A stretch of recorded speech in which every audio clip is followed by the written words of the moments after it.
أعوذ بالله من الشيطان الرجيم بسم الله الرحمن الرحيم. Dear students, Assalamu alaikum. Student, نننه چې کوم زموږ ټاپک دی هغه دی liquefaction of gases. اوس تاسو ته students په examination point of view سره liquefaction of gases باندې هم کوېشن راتلی شي، خو په دې ټاپک کې ما نور ټاپکونه هم شامل کړي دي او MCQs ته هم راتلی شي. نور ټاپکونه پکې څنګه راتلی شي students؟ تاسو ته لینډ میتھډ هم راتلی شي چې لینډ میتھډ څه شی دی، یا تاسو ته راتلی شي چې جول تامسن افیکټ څه ته ویلی شي، په دې باندې هم کوېشن راتلی شي، یا کریټیکل ټمپریچر چې دی د دې ډیفینیشن راتلی شي، کریټیکل پریشر دا هم تاسو ته راتلی شي، دین علاوه کریټیکل والیوم چې دی دا هم راتلی شي. او دې سره سره چې دی سټوډنټس دا MCQs دپاره یاد وساتئ چې د اکسیجن یا د نایټروجن یا د هایډروجن کریټیکل ټمپریچر څه دي او کریټیکل پریشر یې څه دي. نو دا ټاپک سټوډنټس لکه مختلف ټاپکونه پکې انکلوډ دي، نو خامخا ته یو نیم سوال لکه په دې کې تاسو ته دا راتلی شي، نو ډېر امپارټنټ ټاپک دی. صحیح دی سټوډنټس؟ اوس اولنی سټوډنټس موږ کوو چې liquefaction of gases څه ته ویلی شي. نو ډیفینیشن ما سټوډنټ لیکلی دی، ځان سره نوٹ کړئ چې liquefaction of gases mean the process in which the gases are converted into liquid state by low temperature and high pressure. چې کله موږ ټمپریچر کم کو او پریشر څه کو سیوا کو، مطلب چې کائنیټیک انرژي د مالیکول څه شي کم شي، نو په دې وجه چې دی زموږ سره په ګیس مالیکول څه ته کنورټ کیږي، ګیس مالیکول په لیکوډ ته کنورټ کیږي. او د دې لپاره سټوډنټس چې کوم میتھډ دی هغه کوم میتھډ دی تاسو وګورئ کې ورکړی دی لینډز میتھډ. څه شی دی؟ لینډ میتھډ. نو لینډ میتھډ هم په چا باندې بیس دی سټوډنټس؟ په جول تامسن افیکټ باندې. اوس جول تامسن افیکټ څه ته ویلی شي؟ نو د دې ډیفینیشن هم ځان سره سټوډنټس کلیر کړئ چې when a compressed gas is allowed to enter from a region of higher pressure into a region of low pressure, it expands. This sudden expansion causes cooling of the process of soil. Data Joule Thomson effect ویل شي. لکه څنګه دلته کې په دې کمپریسر کې تاسو پریشر اپلای کړی دی، ګیس هم څه کړی دی، دا ګیس هم بالکل مطلب کمپریس کړی دی، دا ګیس مالیکول یو ته بل ته رانږدې کړي دي. لکه څنګه چې تاسو CNG وایئ که نه، CNG مین کمپریس نیچرل ګیس، په دې باندې پریشر اپلای کړی دی. ټیک ده؟ اوس دا پریشر چې تاسو سډن لرې کړئ، دا پریشر پې اپلای شوی دی او دلته کې دا پریشر لرې شو په دې ځای کې، نو دا مالیکول به څه شي؟ سډن به ایکسپینډ شي. د دې سډن ایکسپینشن د وجې چې دی مالیکول څه کېږي؟ انرژي لاس کړي، او چې انرژي لاس کړي دا مالیکول څه شي؟ کول ډاون شي. د دې کول ډاون کېدو د وجې چې دی دا ګیسز مالیکول چې دی سره کنورټ شي؟ لیکوډ ته کنورټ شي. نو دې پروسس ته چې پای باندې زموږ سره ګیس مالیکول موږ اړو بای کمپریشن او سډن ایکسپینشن باندې ګیس مالیکول لیکوډ ته اړو، this process is known as what? This effect is known as what? Joule Thomson effect. صحیح دی سټوډنټس؟ اوس په دې کې دا سب ټاپک نور هم یاد وساتئ چې کریټیکل ټمپریچر څه ته وایي، کریټیکل پریشر څه ته وایي او کریټیکل والیوم څه ته وایي. اول سټوډنټس دلته کې د دې د ایکسپلینیشن نه مخکې زه لینډ میتھډ کوم، او د لینډ میتھډ لپاره ما دا ډایګرام ډرا کړی دی، ښه اسان دی، ځان سره نوٹ کړئ. او په دې ډایګرام په میتھډ په هیلپ سره چې دی زه لینډ میتھډ چې دی دا ایکسپلین کوم. ټیک ده؟ اوس لینډ میتھډ زموږ سره که تاسو ګورئ دا فرش ایر دی، څه دی؟ فرش ایر دی، تازه هوا ده. دا به دلته موږ ور انجیکټ کړو، چې ور انجیکټ کړو موږ سره دا کمپریسر دی، دا څه شی دی؟ تاسو په بک کې دا سیسار کاربن کې لیکلی دی، خو ما دلته کې داسې په دې وجې لیکلی دی چې تاسو پوه شئ. کمپریسر مین په دې باندې پریشر هم دلته ما لیکلی چې دا څومره پریشر دی؟ 200 atm پریشر دی. پریشر به پې اپلای کړو نو د مالیکول به څه شي؟ دا به کمپریس شي، دا به څه شي؟ کمپریس شي. اوس د دې کمپریشن د وجې چې دی مالیکول به هارډ شي، او په دې کې په دې هوا کې به څه نه څه نمي هم وي، لکه واټر ویپر به پکې هم وي. موږ واټر ویپر چې دی هغه ته ریموو کوو، نو بیا دلته کې موږ د کنډنسر دا موږ پاس کوو. دا کایل نه دی بچیا، دا کایل یاد وساتئ، دا سرکولر دی. کایل مین چې دا کوم دا ایر دی دا په قلاره قلاره واوړي. ټیک شو؟ کایل مطلب هم اصل کې دا دی، او د دې نه مثال تر باندې دا یخ اوبه دي دا به سرکولیټ کوو د دې نه. ټیک شو؟ د یخ اوبو د وجې نه چې دی دا چې کوم مالیکول د دې کمپریسر نه راغلی دا به نور هم څه شي؟ کول ډاون شي. او چې کول ډاون شي زموږ سره، نو چې مطلب کوم اوبه دي هغه ته څه شی ته موږ لري، اوبه ته موږ څه کول لري په دې ټینک کې دلته موږ څه کوي دي سټوډنټس؟ واټر به څه شي؟ واټر به ریموو شي. زموږ سره به وچه هوا ډرای ایر تاسو لیکلی شئ، دا داسې هوا ده چې په دې کې نمی ممی مطلب واټر ویپر پکې نشته دی. دا موږ چې دی خوا را انجیکټ کړو را به شي دی خوا د خاون دا چې د کاپر مطلب مضبوط کال جوړ دی په پریشر سره باندې خور روان او دا کمپریس ایر دی بچیا صحیح ده. بیا دا کم جیټ چې موږ جوړ کړی دی جیټ دی شکل ته وایي سي دې ته سوې د جیټ وایي یو ته تھروټل هم وایي په ډېر انتهایی پریشر سره دلته براوځي دا ایر مالیکول ټیک شو.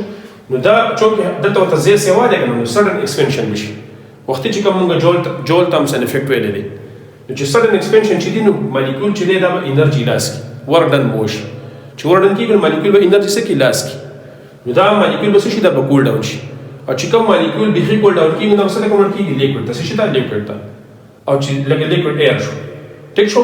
نو دا لیکوډ چې دی بیا کستا پکاره نه هغه په دې ټیپ په ځای ته څه کول شي بیا دا ته اغستې شي.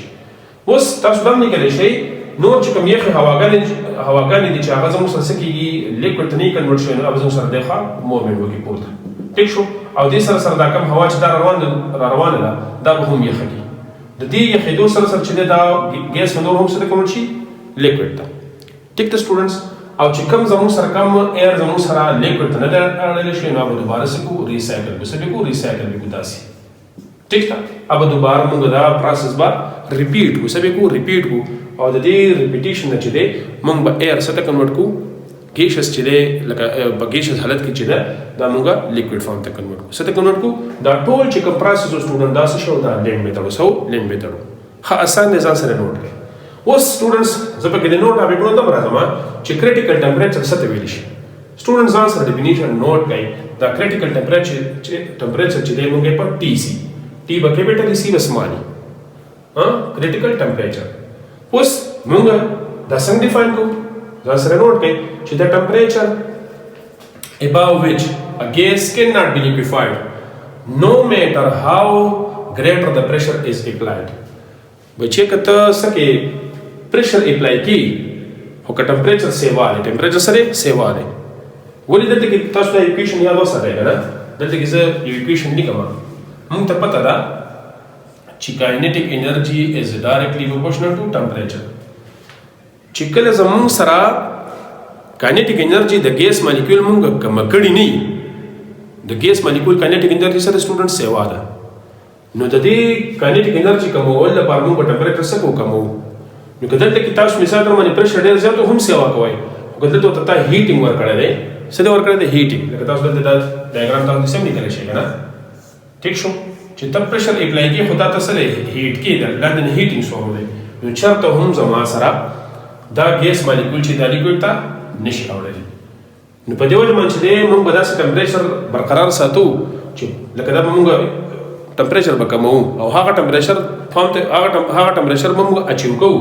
چې پریشر موږ اپلای کوو چې په دې ټمپریچر باندې څه کېږي زموږ سره چې پریشر موږ اپلای کوو چې دا ګیس مالیکول څه شي دا لیکوډ ته کنورټ شي نو دا ځکه دا ورکړل چې هغه ټمپریچر چې above which تر دې ټمپریچر نه لکه موږ وایو کنه د اکسیجن دوم سره کریټیکل ټمپریچر څومره دی سټوډنټ دا نوٹ کړئ دا -118 ډیګري سنټیګریډ دی د نایټروجن لپاره څومره دی 147 دی د هایدروجن لپاره څومره دی لکه -239 دی نو کپرس د اکسیجن لپاره زوال -118 نو -118 کپرس مثال به تر باندې زه سیوا واخلم کنه -117 دا سیوا راځي کنه نو د دین کپرس د دین ټمپریچر نه دا زما سره دا ټمپریچر سیوا دی نو کته ډیر زیات پریشر هم اپلای کی په دې پریشر باندې چې دی په های پریشر باندې ډیر زیات پریشر کم اپلای کی او کته دې کریټیکل ټمپریچر د ټمپریچر سیوا دی نو ته چې دی دا ګیس مالیکول چرته هم لیکوډ ته نشي اړولی نو دلته کې دا یاد ولرئ چې دا څه شی دی هغه ټمپریچر above which لکه د دې نه سیوا یا ته داسې ویلی شي چې هغه ټمپریچر چې په هغې باندې زموږ سره ته پریشر اپلای کړي او ګیس مالیکول څه ته کنورټ شي لیکوډ ته کنورټ شي نو دې ټمپریچر ته څه وایي سټوډنټ دی ته کریټیکل ټمپریچر ټیک ده کریټیکل پریشر څه ته وایي خو آسان ده minimum pressure دی the minimum pressure required to liquefy a gas وګوره کریټیکل ټمپریچر په کې must be ټیک شو لکه وختي ما تاسو ویل کنه چې د اکسیجن لپاره څومره دی سټوډنټ -118 دی نو که -118 مثال تر باندې سیوا دی نو بیا به که ډېر پریشر هم موږ اپلای کوو نو بیا به زموږ سره ګیس مالیکول لیکوډ ته نه کنورټ کېږي نو هغه کریټیکل ټمپریچر چې په کریټیکل ټمپریچر باندې موږ پریشر اپلای کوو دغه پریشر باندې څه کېږي زموږ سره ګیس مالیکول څه ته کنورټ کېږي سټوډنټس لیکوډ ته کنورټ کېږي this pressure is known as what critical pressure او دا موږ شارټ د دې لپاره دا څه شی دی سمبل سره پی سی کریټیکل پریشر بل critical volume څه ته وایو موږ critical volume mean the volume occupied by 1 mole of a gas 1 mole of a gas mean چې بده کې زموږ سره 6.023 into 10 raised to the power 23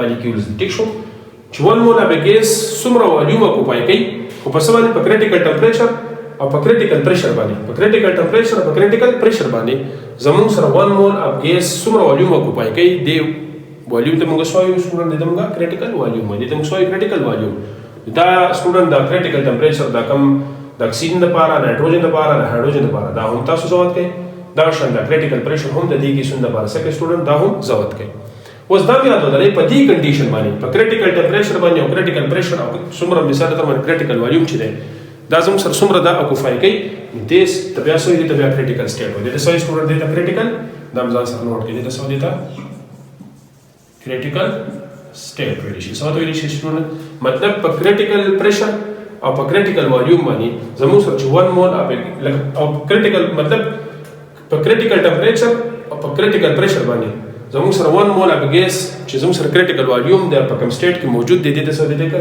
د critical state ویل شي نو سټوډنټس ما تاسو ته مختلف د MCQs لیول باندې هم دا ټاپک امپورټنت دی او په دې ټاپک کې سب ټاپک ما تاسو ته شیر کړل چې را مختلف سب ټاپک په کې نور هم دي دا د ځان سره سټوډنټس نوٹ کې په رجسټر کې ان شاء الله د خیر سره پس نیکسټ لیکچر کې موږ پلازما وایو او دا غیر بعد ان شاء الله د ایکسرسایز MCQs کو دا غیر لپاره موږ ته راکې اجازه خوشاله او کامیاب اوسئ د الله په امان